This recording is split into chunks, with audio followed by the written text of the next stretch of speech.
Welcome to News Once's. We bring your neighborhood article to life. Teen arrested in homicide investigation that led to Minneapolis police killing of Amir Locke. A 17-year-old was arrested Monday, in connection to a homicide investigation that led to the death of Amir Locke, who was shot and killed by a Minneapolis police officer last week during a pre-dawn, no-knock raid. The teenager was identified as Locke's cousin in court documents. Charging documents provide some new details about the investigation that led to the fatal encounter with Locke, 22, who was not named in the search warrant. Officers from the Minneapolis Police Department were executing the warrant as part of the St. Paul homicide investigation, interim Police Chief Amelia Huffman said last week.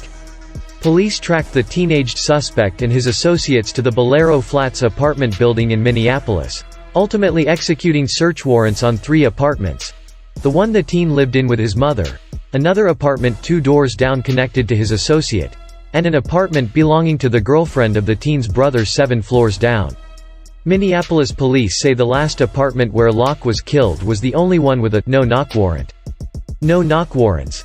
A growing legacy of controversy, revised laws, tragic deaths.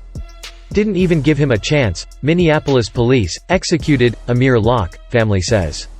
The charging documents say that investigators had those 3 search warrants and probable cause, pick-up and holds, which would allow them to arrest the teen and 2 associates on suspicion of murder and aiding an offender after the fact. Locke had been sleeping in the apartment, which prosecutors say the teen had visited and was a location well known to police.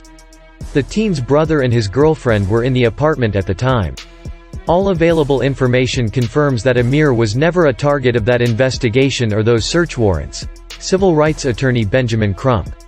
Before 7 a.m. Wednesday, officers quietly opened the door with a key before loudly shouting a jumble of commands, causing Locke, who was wrapped in a blanket on the couch, to stir, police body camera footage shows. Locke was holding a gun with his finger off the trigger, when Officer Mark Hanman fired his weapon, striking him twice in the chest and once in the wrist. The confrontation lasted less than 10 seconds. After shooting Locke, investigators searched the apartment and seized a jacket they believe the teen wore after ditching a stolen car, as well as a bullet, the gun Locke had with him, and marijuana, the charging documents say. Attorneys for Locke's family say he legally possessed the gun and had no criminal record. The search warrant for the downtown Minneapolis apartment building will likely be unsealed after the teenager is arraigned and provide more information about his connection to the case. He is currently being held in Ramsey County Juvenile Detention Center. Retaining the proceeding in juvenile court does not serve public safety, the state. If you like this video, please subscribe. We post more of what you like. The shooting sparked multiple days of protest, and has reignited criticism of the Minneapolis Police Department, which changed its policy on the use of no-knock warrants in 2020 to require officers announce their presence as they enter the premises and make periodic announcements while inside. Crump called Locke the latest statistic of a raid gone terribly wrong, and noted that the cousin was not present in the unit, where the no-knock warrant and Amir were both executed. He called for the no-knock warrant technique to be banned.